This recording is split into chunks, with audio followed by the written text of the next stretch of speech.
Andrew, you got one? Yeah. Andrew, go ahead. Either He one. looked like no, so that's Okay. all you. No pressure. Had to feel good to see some of Cade's shots go down. He said that he needed it as a confidence boost, and that when the second one went down, kind of started feeling pretty normal. Yeah, I was happy that he was able to make some shots. That's one of many things that he can do out there on the floor. That's a benefit to us. I thought he was playing confident. It's not about making shots. I've said a number of times in regards to Cade, he's a basketball player. Yes, he can shoot the basketball, but he can defend, he can rebound. He's a good passer. He understands how to play on both ends of the floor, and he's somebody that we need playing at a high level. And I was happy that tonight he played with confidence, and I was really, really proud of him. Hubert, 64 points for any team in one half is pretty dang good. That's what you guys had in the second half. What did you think allowed you guys to get to playing to sort of that pace that you wanted against a team that likes to, sort of take their time? Yeah, for this team to play at that pace, it is all tied to defense. I mean, it was the same way in the second half against Kansas. I mean, we got stops, and when you get stops and you finish it with a rebound, we're pretty good in transition. I mean, just our pitch aheads. I said at the beginning of the year, in order for us to be good in transition, one, you got to be in the best shape of your life, and two, there needs to be a full commitment, and there's been a full commitment with these guys in regards to sprinting to offense, and just the unselfishness of like pitching the ball ahead, seeing the open guy, and having multiple guys when you pitch the ball ahead that actually can attack the basket and do something with it. I just think it's a huge benefit for us. Yeah. Hubert, how do you describe what you saw from Drake tonight? I mean, he led you guys to rebounding, had some pretty incredible blocks as well. Yeah, he had 11 rebounds, which is huge, and that's just athleticism and length. You can use them in a number of different spots on both ends of the floor. He does stuff that we didn't teach him or drill or wasn't in any station. The block, that's the second time he's done a block where he's caught it with both hands. Last time I can remember that was MJ doing that when we played together with the Wizards. We were playing the Chicago Bulls, and they were going in for a layup on me. They would have easily scored because there was no way I was going to do anything. And Michael at 40 came away from nowhere and grabbed it with two hands. And,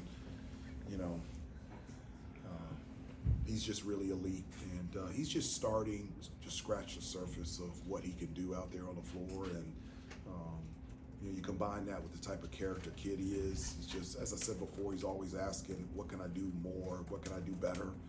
Coming from a McDonald's All-American, that's rare. That's pretty cool. Hubert, RJ was 1 of 6 tonight from 3, and I believe he's now 5 of 25 for the season.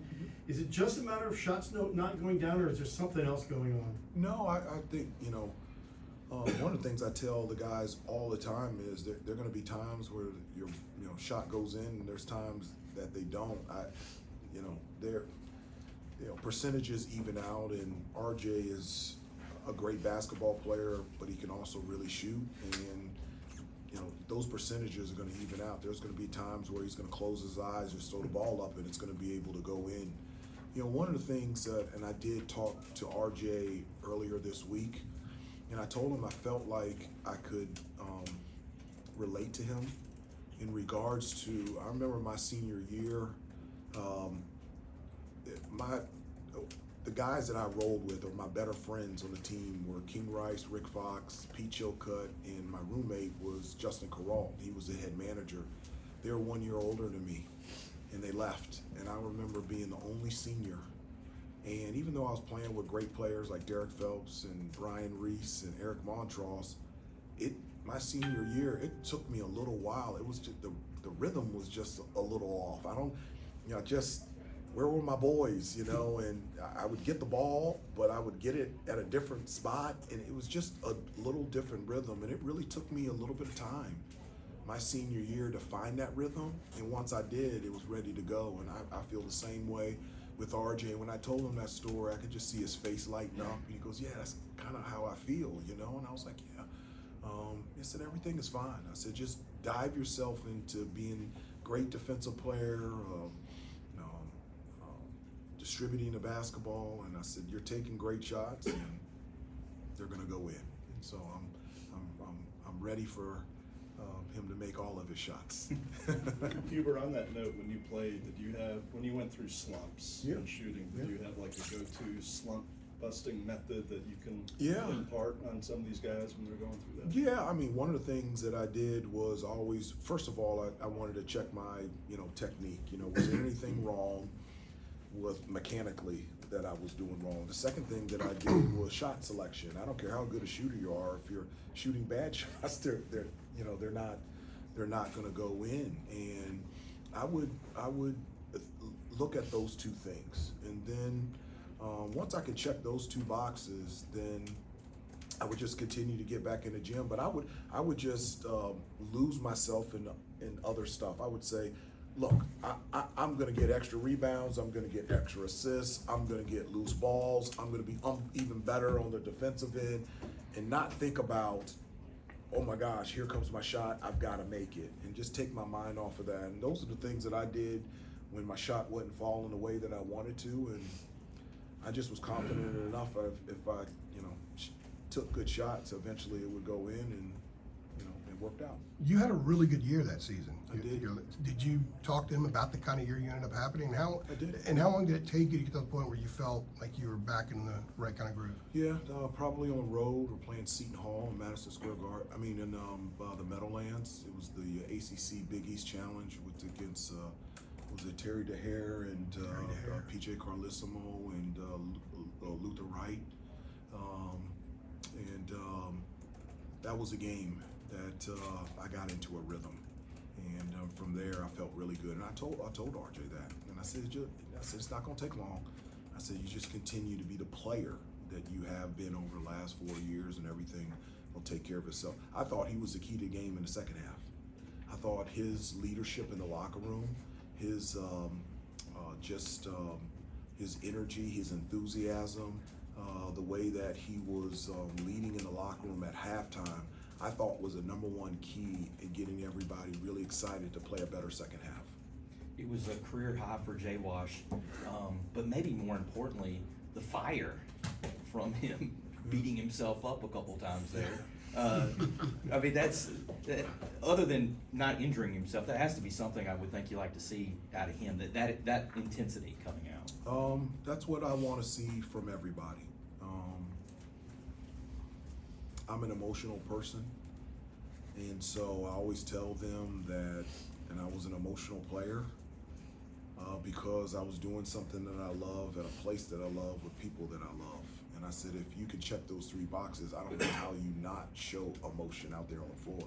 I just remember playing, I would have tears in my eyes. I would just be so excited and joyful having an opportunity to play here, play on this floor, play for Coach Smith, play for this university, and play a game that I love in front of 22,000 fans.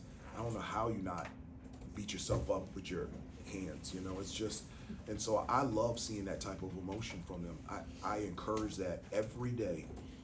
To do that, and to do that not only for yourself, but to do that and to be able to celebrate other people's success. That's exactly what I want. Yeah, a couple more. Just talking about that emotion, Jaylen talked about going from being a passive player to a more aggressive one this season. Can you speak to the shifts you've seen from him from last season to this year? Yeah, he's a lot more confident. His personality is coming out, and I specifically told the team this today. Whatever your personality is off the court, that's awesome. That's the way that Jesus made you, and we celebrate that every day. But if you're a quiet person off the court, you cannot be a quiet person on the court. If you're a laid-back, casual guy off the court, you cannot be a laid-back, casual guy on the court. Like you're gonna have, your personality is gonna have to change. And Jay Wash is a really sweet, quiet giant, and I love that about him. But on the court, I want the one that's hit himself in the head. I want that all the time. Not just for him, but for his teammates, which he does. If he gets a rebound, do that, or he dives on the floor. It is a requirement of our guys. If you play for me, you gotta have emotion, a passion to play. Because that's the way that I coach, and that's the way I want those guys to play. What's the biggest difference with Elliot driving to the rim now as opposed to last year?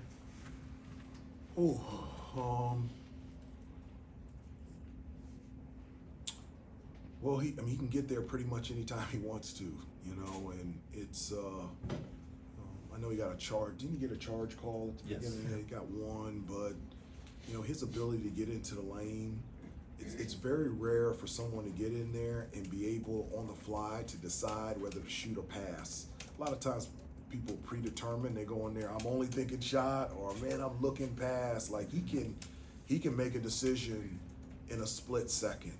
And in transition, ball screen action, he just has the ability to do that. But I think the biggest thing is his just growth as a leader. I mean, just in the locker room, we were talking, and like he talks now. Freshman year, he didn't say anything. This year, he's laughing, he's talking, he's communicating, he's encouraging, and you know, it's gotten off to a really good start. I can ask a quick follow-up to that. How about playing through contact?